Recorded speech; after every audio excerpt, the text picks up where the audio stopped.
Some big changes may be coming to your favorite restaurants, the extra fees that won't be allowed.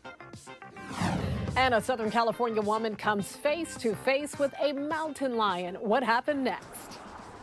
Hello, everyone. You're watching The Rundown. I'm Robin Winston. Extra fees that are tacked onto the bottom of your restaurant bill here in California will be banned starting this summer. They've been called hidden fees or junk fees. Sometimes it's listed on the bill as a cost of living charge or a competitive wage fee. California's Attorney General says that won't be allowed anymore. Everything must be included in the price you see on the menu. Here's reaction from diners. I like to pay the price that's advertised because that feels good. Someone says it's going to be $9, it's $9. I am definitely okay with it being added to the check. I don't need to see that up front. I'm not choosing a restaurant or a hotel based exclusively on price. A lot of it is about the experience. Restaurants don't have long to prepare for the menu changes. The new state law goes into effect July 1st. It's time to check in with meteorologist Belinda Leon, tracking some changes in your forecast. Hi, everyone. We're finally going to see a pattern change, closing out the work week with temperatures warmer than normal in the Van Nuys area, 81 on Thursday. But over the weekend, cooler temperatures are on the way. By Sunday, we'll have a high of 66 degrees. That's a difference of about 15 degrees. So, yes, a pattern change on the way. Here's what you can expect for Saturday and Sunday. Highs will be below normal by 10 to 15 degrees. So hang on to the sweaters. We'll have a chance for some light rain late Saturday into Sunday, but any accumulation is going to be on the light side. If any, many will stay dry. And in the mountains and deserts, hold on. That's where we're going to have some gusty winds, possibly reaching speeds from 40 to 60 miles per hour. Stay tuned for updates. Dozens of protesters were arrested after officers moved in to break up the encampment at UCLA. Here's what it looked like where the pro-Palestinian encampment used to be. You can see all the debris left behind right there in front of Royce Hall after law enforcement pulled down the barricades and tents. Officers clashed with protesters overnight Wednesday going into Thursday, and that led to many arrests. More than 130 people were taken into custody. Campus protest encampments continue at more than 40 colleges nationwide. Governor Gavin Newsom's office criticized campus law enforcement for the slow response to the violent brawls at UCLA that started Tuesday night. These violent clashes continued into Wednesday morning between pro-Palestinian protesters and counter-demonstrators. People launched fireworks into the crowd. There was pepper spray, bottles, and other things thrown. The chaos continued for several hours until officers showed up, and that's when the situation finally calmed down. The governor's office says it wants to know why that response took so long. A homeowner in Hesperia found an unusual visitor in her shed, leading to a wild encounter. Check this out. This male mountain lion wandered into the shed to eat a turkey he had caught on the property. The homeowner discovered the big cat when she noticed a mess of feathers outside the shed. Fish and wildlife officials arrived, shut the door, and decided to leave the cat inside the shed overnight. Well, they returned Tuesday morning to tranquilize and remove him. Big lion just raised his head up and just looked at me. Like we were just looking at each other. And I'm like, oh my God. I go, oh my God. And then she tells me there's a lion in the shed. A lion? She goes, yeah, maybe someone's pet got loose. Oh, but it wasn't a pet. It was a 112-pound cat. Fish and wildlife officials say they will put a tracking collar on him, and they plan to release him into the hills near Silverwood Lake. New guidance recommends women get screened for breast cancer every other year starting at age 40. The U.S. Preventative Services Task Force has dropped the age by a decade in response to a rise in cancer rates by 2% among women in their 40s. The agency says evidence shows getting these mammograms earlier can actually help save 20% more lives. Meantime, the American Cancer Society recommends annual screening starting at age 45. These guidelines do not apply to women who have a history of breast cancer who will need to be screened earlier and more frequently. Sam's Club has started rolling out artificial intelligence technology at some of its stores. It replaces physical receipts and confirms members' purchases as they leave. Now, so far, the technology has been deployed at 120 locations all across the U.S.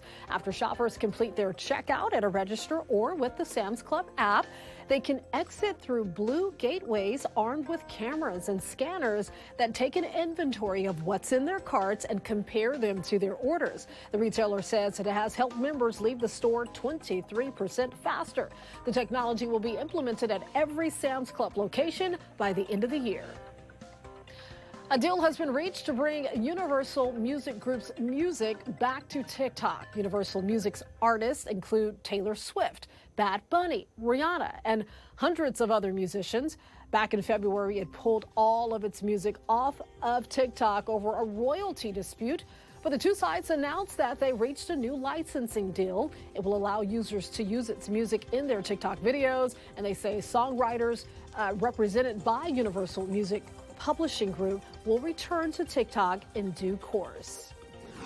We've learned that Kesha and Adam Lambert will headline WeHo Pride's Friday outdoor concert Out Loud at West Hollywood Park. It all starts at 6 p.m. on May 31st, featuring live entertainment and activities along with community organizations and booths. It's going to be a fun day. That night kicks off free WeHo Pride weekend programming, followed by WeHo Pride Street Fair on Saturday, and then you have the big Pride Parade happening on Sunday.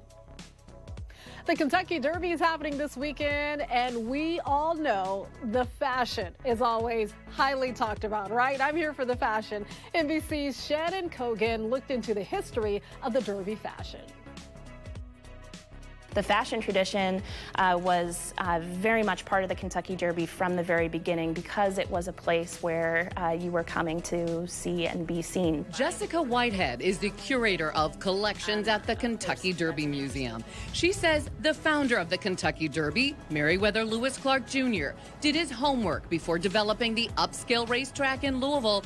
He and his new social life wife went to England's Epsom Derby and Paris. There they saw just how beautiful the ensembles were that women and men were wearing to the races, and they really wanted to cultivate a similar atmosphere of social elegance and of fashion elegance. His wife and her friends got that point across before the first Derby in 1875. They dressed up to the nines. They all got into a beautiful open carriage and rode around the streets of Louisville, encouraging people to come out to the Kentucky Derby dressed in their finest. For those early derbies, fashion would have looked something like this. Hats for men and women were a part of everyday ensembles. In the 1940s, the designs became bigger and brighter, racing fans hoping to catch the eyes of the media. That journalists would immediately, pick you out of a crowd and say, oh, I want to feature you in the Courier-Journal. In the 1960s and 70s, people stopped wearing hats every day, but not at the Kentucky Derby. Here's Barbie at the 135th Run for the Roses.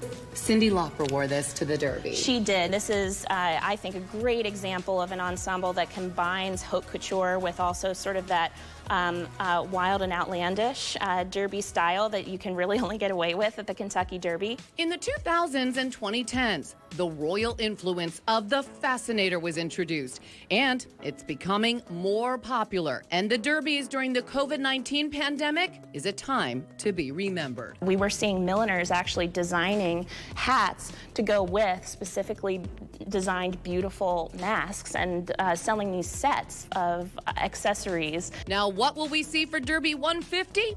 Anything goes. Oh, I just love all those hats. And you can watch the Kentucky Derby this Saturday right here on NBC4 and Peacock. It all kicks off at 11:30. One of the oldest neighborhoods in LA, Little Tokyo, has been named one of America's most endangered places. The decision was made by the Little Tokyo Community Council and the National Trust for Historic Preservation. They cited the need to save the identity of Little Tokyo and protect it as a center for arts, culture, dining, and shopping. So this designation helps to ensure that Little Tokyo's history, cultural heritage, and legacy are recognized and its future is guided. The designation of Little Tokyo as an endangered historic place comes as the neighborhood is about to celebrate its 140th anniversary. Some of the biggest stars in comedy came out in Hollywood earlier this week. They were at the Egyptian Theater for the premiere of the first and perhaps last movie directed by Jerry Seinfeld. No, I'm a stand-up comedian. That's what I do. How these other things happen, I don't know. I wasn't trying to do a TV series or a talk show. Everything I did was usually somebody else's idea, and I said, okay, I'll try and do that. But I just like being a comedian. I believe we have split the atom of breakfast. The movie is called Unfrosted. It tells an off-the-wall and fictionalized story based loosely on the origin of the Pop-Tart. And Seinfeld really recruited some heavy hitters in the comedy world. The cast includes Amy Schumer, Melissa McCarthy, Jim Gaffigan, Bill Burr, and many more. Unfrosted hits Netflix Friday. We're going to introduce you to some special volunteers who help brighten the day for people in the hospital in Harbor City. Michelle Hebert and her dog Rosie love bringing smiles to patients. They volunteer their time spending several hours during every visit meeting people who are getting chemotherapy at Kaiser Permanente South Bay Medical Center. Here's what Michelle told us. Really nice to see her go in there and sit with the patients and let them pet her. And it really brings them a lot of comfort during what is a hard time for them. Experts say petting a dog can have a positive impact on a patient's mental and physical health. Kaiser told us Michelle and Rosie are the only pet volunteers at this location, and they'd love to have more here and at all of their locations. You can always get news and weather updates on the NBCLA app and our website, NBCLA.com. And be sure to tune into Today in LA on NBC4. Weekdays, 4 to 7 a.m. I'll be helping you get around with traffic reports throughout the morning. I'll see you next time on The Rundown.